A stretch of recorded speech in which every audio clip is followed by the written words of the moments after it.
All right, good evening, everybody. Adam Coley, one of the plans chiefs with the Alaska team with the planning meeting for tomorrow. It's Thursday, August 19th, and it's a 24-hour plan, so we're going into Friday morning, the 20th of August.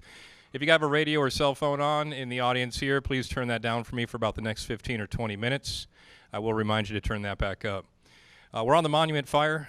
Current fire size, 128,613 acres, 10% containment remains, and 900 personnel. Cost to date, $21.7 million. We'll start off with today's operations and current progress with Operations Karen Scholl. A lot of operations. There was a lot of. Excuse me. All right. Good afternoon, folks.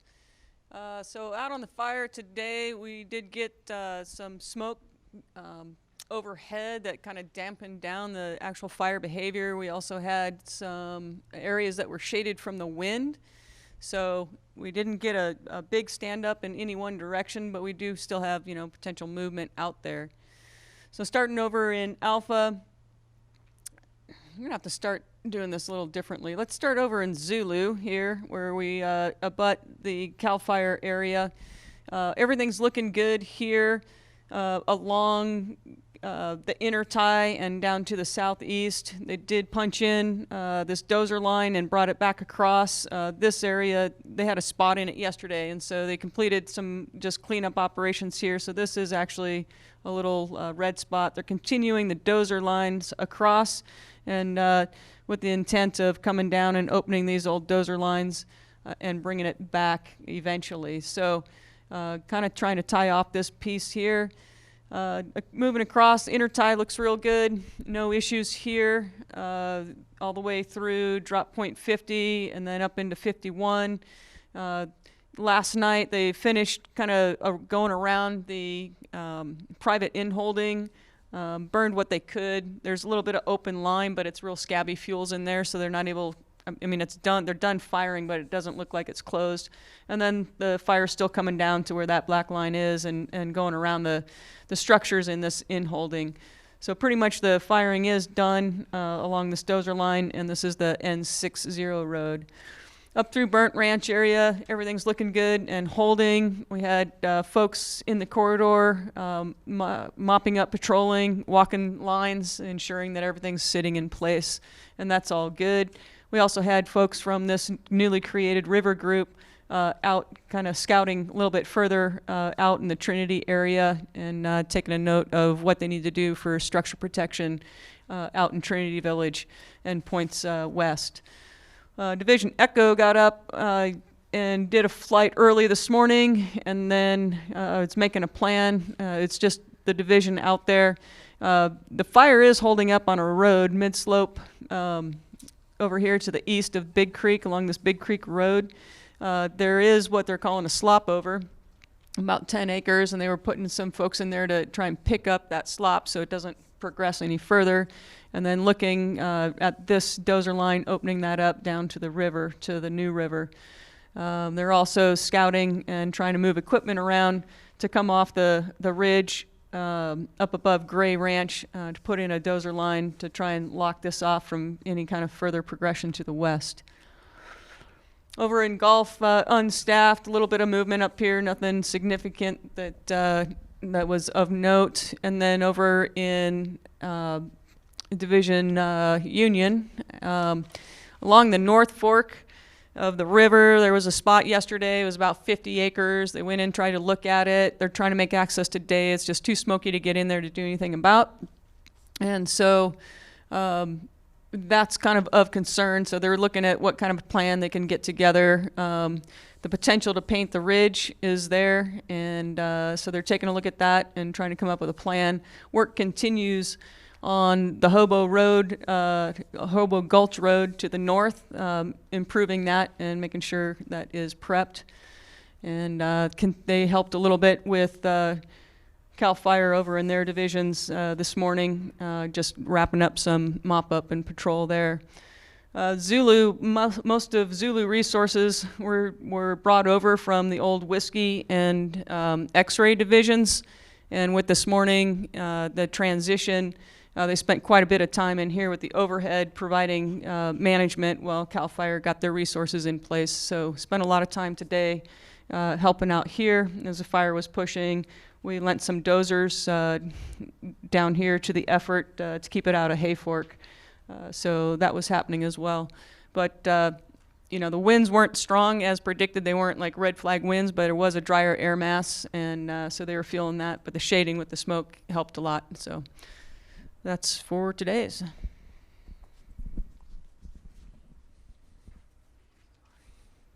All right. Thank you, Karen, for the update. Incident objectives for tomorrow, we have added one, and I will read that one and that one only. It's second to last there, but important nonetheless. Coordinate with Cal Team 5 to provide a unified strategy and consistent public messaging for the north and south zones. Also, I'll go over some control objectives for tomorrow. Big box, that'll be keep the fire north of Highway 3 and Highway 36. Keep the fire south of the Siskiyou and Trinity County line while preserving wilderness characteristics. And keep the fire south of the South Fork of the Trinity River and the New River. And last, keep the fire west of Highway 3. Next, we'll go to weather.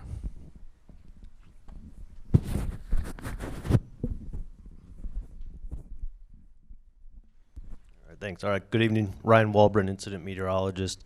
So to kind of recap today, as alluded to, we had the smoke from the river complex is what laid over us today. So that kind of controlled the fire environment. That was with that northeast flow. I will just to kind of baseline it, we are still under the red flag through 8 p.m. this evening, and then that'll end, and that's with this continued northeast flow. To give an idea of what was out there today, on the west side of the fire out near Burnt Ranch hit about 91 degrees, and over in Weaverville, upper 80s or so, then in Big Bar down in the middle where it was smokier, about 81 degrees. Where the smoke was heavier, just for reference, on the south zone there, Hayfork Summit only reached the upper 60s in the heavy smoke, with mid-70s or so. So a wide range across the fire. I don't expect big changes for tomorrow. The main wind direction will continue out of the northeast, so it'll be adverse to the line out here in Alpha and down in Zulu as well. The winds will not be strong at the surface, but I will kind of reiterate what was mentioned by the previous IMET, that the winds aloft stay strong. So once you get up to about 10,000 feet, you still got 30 knots of wind. So should anything develop, it'll be adverse to the line. So be aware of that.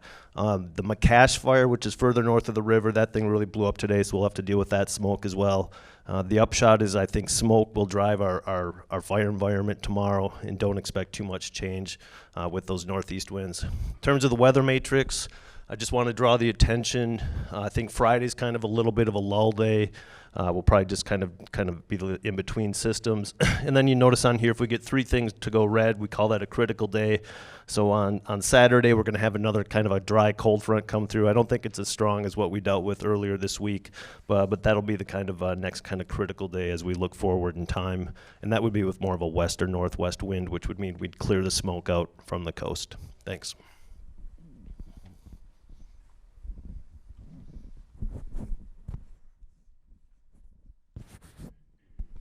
Good afternoon, Brad Washa, one of the ops section chiefs, but also a qualified F-band, and have Eric Valdez in the back. He's our F-band trainee.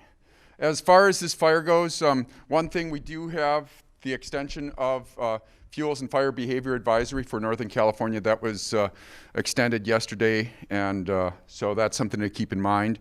You know, as we know, this fire is largely fuels driven, and that's going to be the factor. With the as we've seen with the smoke, that's playing a major role in what sort of fire behavior we have. And one thing you can look at, like the probability of ignition, if we do not have smoke, it's 80%. Smoked or shaded would be 60% PI. So that's one of the things, and that's also making your light fuels active on the fire itself. Right now, not seeing like good alignment with terrain and fuels, but a couple areas where there is heat that do have some concern, especially with that northeasterly winds. You know, we do have some heat down here. So the lower part, you know, by the division break from Alpha to Zulu, area of concern. Where the burnout occurred in Division Alpha, that would be another area of concern where there's heat. Also a little concern along this New River area, just with those northeasterly winds. The river channels and stuff like that can get some squirrely winds in there. So the thing that's helping though, that's in an old burn scar, so lighter fuels in there, but could see some activity in that area. And then the last area of concern would be that spot fire. And again, with that northeasterly wind potentially impacting that area too. So those would be the 4 areas of concern based on the weather and what we're seeing fuels-wise for tomorrow. Thanks.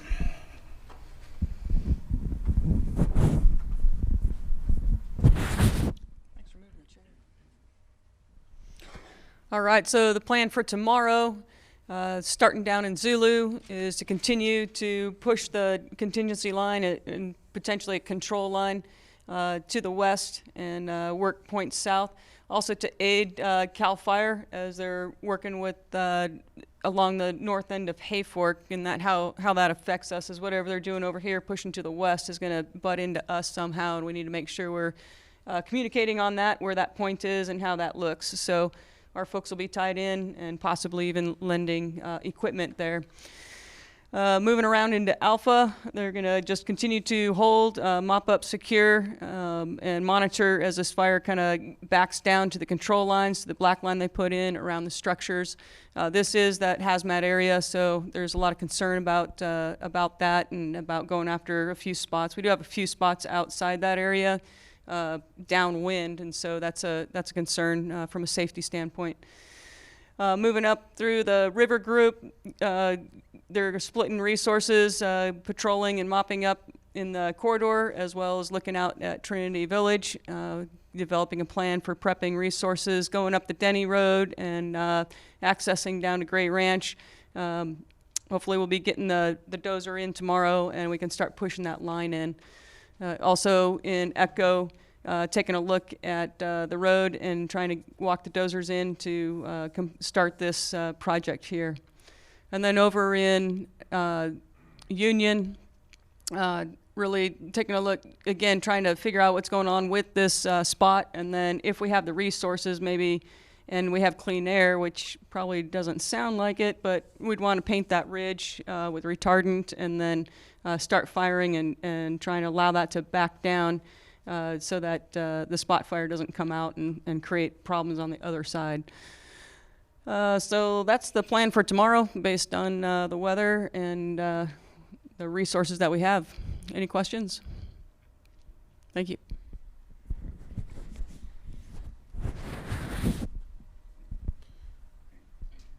Good afternoon, folks. Tom Greeling, safety trainee.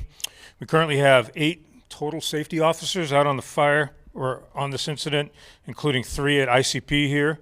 We have 1 type 1 safety officer in the field, 4 line safeties, including 1 night safety.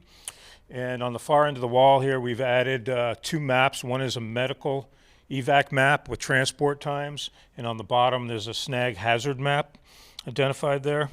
We have no critical needs for safety at this time. And then we've added a category on the hazard and risk assessment worksheet over here, and that is for conditions on the fire that have been changed or working in locations changed by the weather. And bringing awareness to subtle and significant changes on the incident, and emphasizing the reassessment of areas and work locations that were otherwise determined to be safe or less hazardous. And then we are updating or have updated the evac plans, and those are in a final review right now. Any questions for safety? Thank you.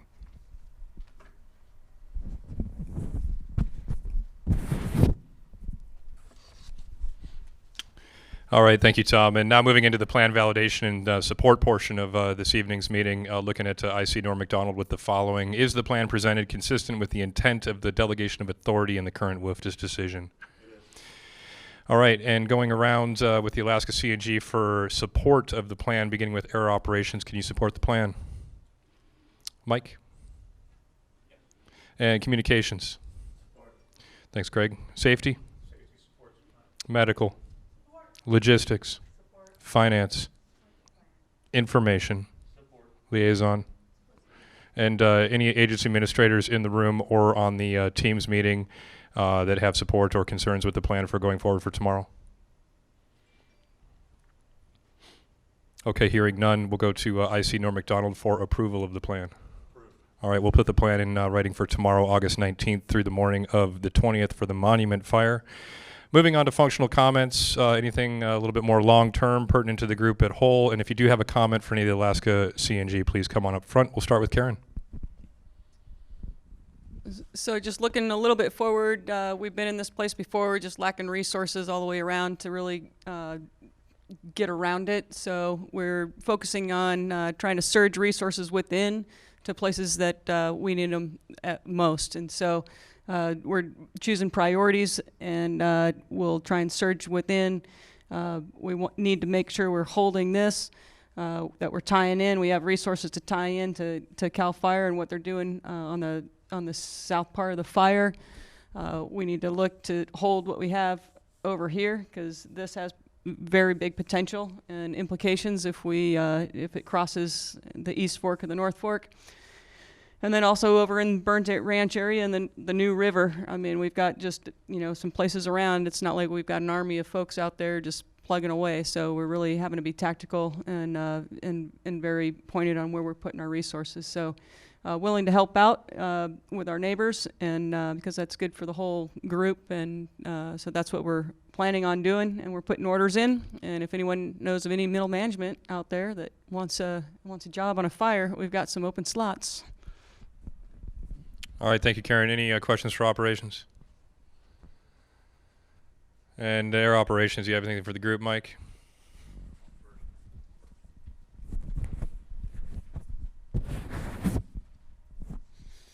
Mike McGuire, air operations. We're fighting the smoke situation.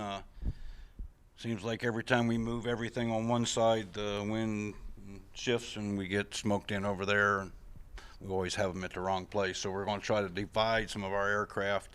We're working with folks down at CAL FIRE Team 5 Hella Base, and they've got some slots available. So we'll probably rotate some of our ships as soon as we can get them out of Willow Creek to have some on the east side and west side. So we're working to do that to be able to support operations. And for communications.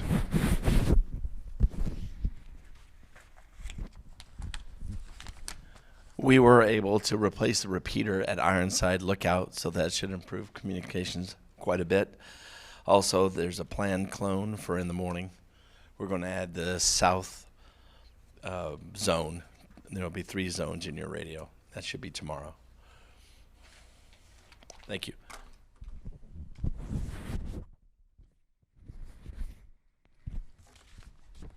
All right, thank you, Greg. Good news on the repeater. Safety, anything additional? Any questions for safety? And medical, Meredith, looks like you have something. Evening. Currently, you have 1 EMT on the fire line. That's a lot of walking for 1 EMT. 1 day and 1 night REM team. We're looking to extend both of them. Looks like that's a positive going on right there. We have 2 ambulances. One that's a 24-hour. We're going to be losing that 24-hour tomorrow or the next day. We also have utilization of the 2 local ambulances that will be calling if we need them. We were lucky today to get 2 medical teams. Medical teams both came with a UTV, so we'll be utilizing them on the fire line to get people out if they're injured, get them out to the road where we can transport them by ambulance. To follow up on what Ops says, if you know people that need a job as a medical, we have the places for them. Let me know.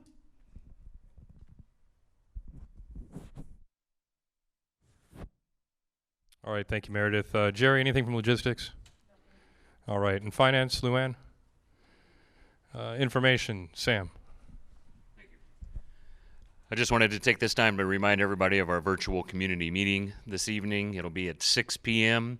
It'll originate here, and you'll be able to find it for viewing on the Shasta Trinity National Forest Facebook page, the CAL FIRE Shasta Trinity Unit Facebook page, and also on the CAL FIRE YouTube page. We'll also have a Zoom link available for people who can't connect on those other devices, other platforms. So look for that this evening.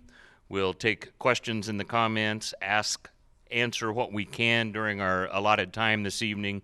And then, of course, as more questions and such come into those platforms, we'll be responding to those throughout the day and throughout tonight and into tomorrow. So thank you. Tonight, 6 p.m. Thank you, Sam. Anything from liaison? All right, Sarah. And Resource Advisor Coordinator, Erica.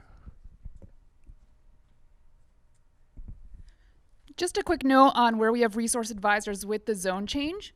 We have a number of really sensitive cultural and ecological resources in this area, so we've worked it out where resource advisors will continue to be shared by the north and the south zone.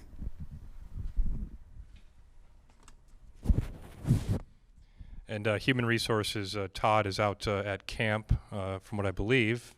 Not seeing him here. All right. I've got nothing for plans. Anybody from the agency that might be joining us on the Teams meeting have any comments for the team or the group?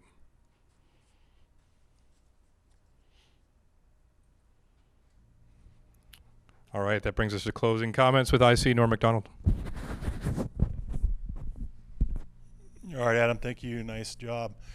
All right, I guess start just a quick look back at today. We this morning we had definitely what we call the hot handoff. Woke up with a lot of new fire coming down on Hay Fork. Yesterday afternoon we planned with the north-south zone, and what we spent most of our day and morning is assisting CAL FIRE with that area around Hay Fork. And that's good. That's what we talked about last night. We're going to put our resources where the priority is, and today it was Hay Fork. So we got folks out on the ground looking at the rest of our part. As we get CAL FIRE stabilized in the south zone, we'll refocus on the north piece of our operation. So two things I want to just talk about for tomorrow. What our emphasis will be, some focus. Karen brought this up, but there's operations working in Division Zulu and Romeo. They could impact each other. So that's going to mean really clear communication. We have a CAL FIRE IC right in our room with us. We have ops married up and communicating. Every section's doing daily calls. But for tomorrow, especially when we're operating side by side, their operations will have a direct impact on ours and vice versa. That's going to take good communication. So I think we have a good plan in place for that.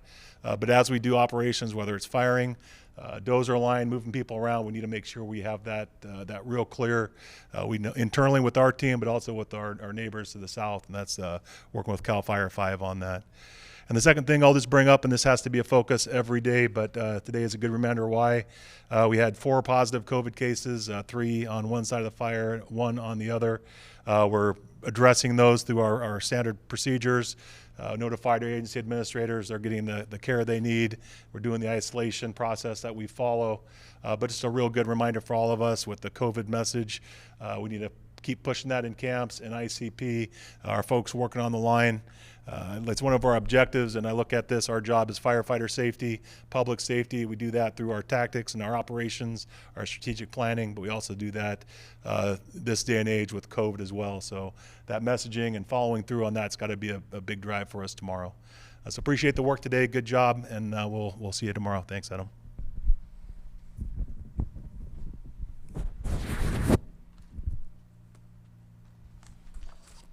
All right, that concludes tonight's planning meeting. IAP inputs are due at 1800, CNG 2000 next door at the Red Lion. If you turn your radios and cell phones off, thank you very much, but don't forget to turn them back on. As a reminder, community meeting, it's going to be hosted right here in the production room at 1800. Night briefing at 1900. Just a little catch there. If the community meeting runs a little bit long, we've got an alternate plan for night briefing. It should be in the room next door. So we'll hope the community meeting can wrap up by then, but we've got an alternate plan. If it doesn't, have a good night.